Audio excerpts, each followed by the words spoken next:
Bonjour et bienvenue, je suis très heureux de vous retrouver sur cette nouvelle capsule. Je suis ici au Canada.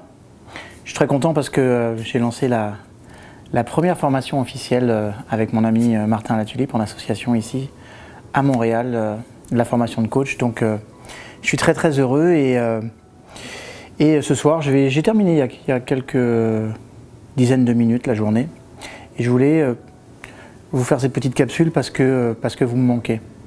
Et j'aimerais partager avec vous une étude que j'ai vue dans le cadre des différentes recherches que j'ai faites en neurosciences là, sur ces 6 derniers mois. Et notamment, je suis tombé sur une recherche qui est très intéressante, qui a été faite par l'Université du Michigan.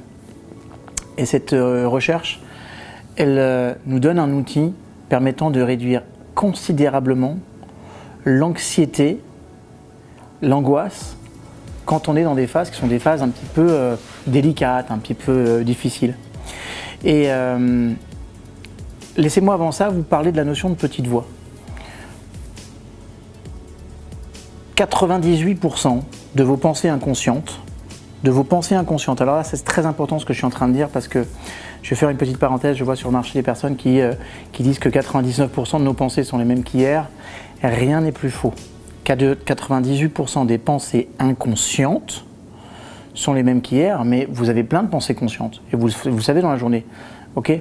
Et on sait qu'aujourd'hui, le rapport de conscience et de pensée automatique, il est plus réduit qu'on pourrait l'imaginer.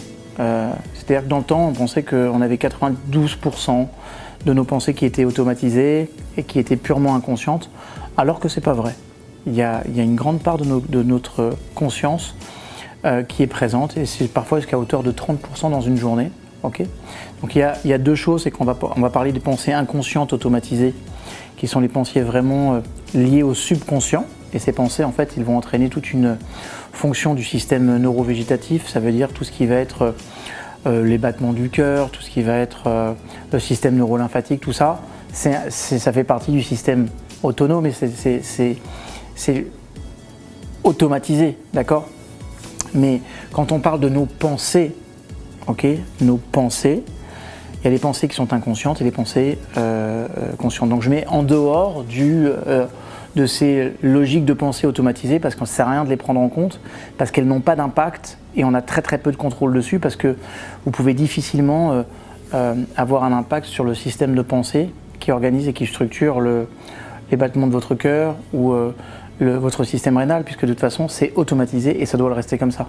Donc ça ne sert à rien de le prendre en compte parce que ça ne fonctionne pas. Donc si on écarte ce chiffre, on s'aperçoit qu'on a à peu près 70 à 80% de nos pensées qui sont inconscientes, okay, et dans ces 70 à 80% de pensées qui sont inconscientes, eh bien effectivement il va y avoir 98% et pas 99, 98%. En fait le vrai chiffre c'est de 96 à 98% maximum, okay, de ces pensées qui sont les mêmes qu'hier. Mais les pensées conscientes, dans la journée, on peut avoir jusqu'à 20 à 30% de pensées conscientes, et celles-ci ont un véritable impact. Okay ? Cette pensée consciente, elle se caractérise aussi pour plus de la moitié d'entre elles, par cette fameuse petite voix. Quand on se parle, on va entendre des petites voix, des sons, okay, mais la pensée consciente, elle s'incarne essentiellement par la petite voix. Et les études ont montré, et preuve à l'appui, qu'on avait une réduction du stress, écoutez-moi bien, qui peut aller jusqu'à 60% quand on s'adresse à nous-mêmes à la troisième personne. C'est très important ce que je suis en train de vous dire. Parfois, il y en a qui vont le faire naturellement, et tant mieux, puis d'autres, la plupart du temps, nos pensées conscientes, on va se dire « je ». Ok, donc je peux la formuler, consciente. Je peux consciemment la penser. C'est-à-dire que je ne suis pas obligé de sortir un son, une pensée consciente, je peux l'avoir là actuellement, c'est juste que je remarque, j'observe que j'ai cette pensée. C'est ça une pensée consciente. Okay ? Parfois je peux la verbaliser, et puis parfois je peux la garder pour moi, mais en tout cas, je suis conscient, je suis dans l'observation, je suis en train de faire quelque chose. La plupart du temps, la plupart des êtres humains, une très grande majorité, puisque c'est au-delà de 90%, beaucoup de chiffres aujourd'hui, vont utiliser le jeu. Je suis stressé, j'ai peur, je ne sais pas comment je vais gérer cette situation. Eh bien, on s'est rendu compte que quand on était dans une mécanique d'utiliser la troisième personne, on avait systématiquement une réduction du stress par rapport à ce dont on est en train de parler, entre 50 et 60% et de façon immédiate. C'est-à-dire qu'on a un vrai outil simple à mettre en œuvre pour réduire le stress, l'anxiété et donc, à terme, si l'anxiété et le stress s'installent, la conséquence, ça peut être angoisse et crise d'angoisse, okay, voire crise de panique, attaque, quand on est vraiment sur un schéma qui en plus a impacté notre biochimie. Donc je veux juste vous dire que se parler à la troisième personne du style « Ok David, tu stresses, mais en même temps peut-être que tu peux t'en sortir. » Ok ? Le « tu », utiliser « David » ou « tu », c'est beaucoup moins stressant que le « je ». Parce que le « je », en fait, on s'est rendu compte que c'était impliquant au niveau identitaire, alors que le « tu », il renvoie souvent à une dimension qui est de l'observation comportementale. Alors je sais qu'aujourd'hui, ça peut être un petit peu complexe, mais dans les faits, c'est extrêmement simple. Quand vous allez commencer à penser à des choses stressantes, n'employez pas le « je », ou plutôt, employez le « tu », ou donnez votre prénom. Par exemple, allez David, tu devrais te mobiliser, tu devrais te motiver, on va y retourner. Allez David, tu vas gérer, tu vas t'en sortir, tu vas faire comme d'habitude.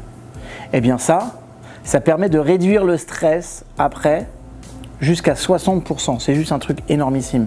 Et c'est un outil qui est simple, que vous pouvez embarquer avec tout le monde, que vous expliquez à tout le monde, à vos enfants. Et je trouve que cette découverte, elle est passionnante. Et peut-être en fait qu'on est en train de se rendre compte aussi, à travers cette découverte, toute la force et la puissance du questionnement d'une personne à l'extérieur qui va nous questionner à la troisième personne. La personne qui va nous questionner, un coach, un psychothérapeute, un psychologue, un psychiatre, peu importe, bref, un accompagnant, il me pose des questions à la troisième personne. Et on s'est donc posé la question, c'est est-ce que c'est parce que j'utilise un coach que mon stress il se réduit, ou est-ce que parce que le fait de poser la question à la troisième personne me sort d'une réflexion qui est identitaire et du coup je me sens beaucoup moins associé, impliqué par rapport à mon stress. Et vraisemblablement c'est cette réponse-là. Donc ce que moi je vous encourage à faire, c'est de commencer à prendre cette habitude de vous parler à la troisième personne, de vous encourager à la troisième personne et surtout quand vous rencontrez une période difficile ou quelque chose qui ne vous convient pas ou quelque chose qui émotionnellement est fort, par exemple tu te sens pas bien, tu as peur, bah commence à dire « Ok David, calme-toi, tu vas pouvoir gérer, tu vas voir que ta peur elle va se réduire. » Oui. Ça c'est plus efficace que « faut que je me calme, je vais gérer et je sais que la peur va partir. » Vous voyez la différence entre les deux ? Voilà, c'est un outil simple mais super puissant. Parce qu'en plus après moi, quand j'ai eu cette information, je l'ai testé sous IRM et IRMF et électroencéphalogramme et les résultats, ils ont été absolument hallucinants. Et c'est vrai que le départ de cette découverte, ça a à peu près 7 ans, en tout cas dans sa confirmation, mais tous les tests aujourd'hui sur les échanges neurochimiques ont montré que l'utilisation de la troisième personne est vraiment une stratégie efficace pour réduire son stress. C'est un super outil. Alors, vous savez quoi ? Partagez cette vidéo, échangez-la parce que je pense qu'il y a un tas de personnes qui pourraient avoir intérêt à réduire leur stress au quotidien et à utiliser cette méthode. Et si vous le faites inconsciemment, okay, par exemple, on se moquait tous d'Alain Delon qui disait mais Alain Delon, lui, il n'a pas peur. Et peut-être qu'Alain Delon, c'était déjà un très grand neuroscientifique. À méditer. En tout cas, il était très beau, c'était un grand acteur. Je vous aime, je vous retrouve sur une prochaine vidéo.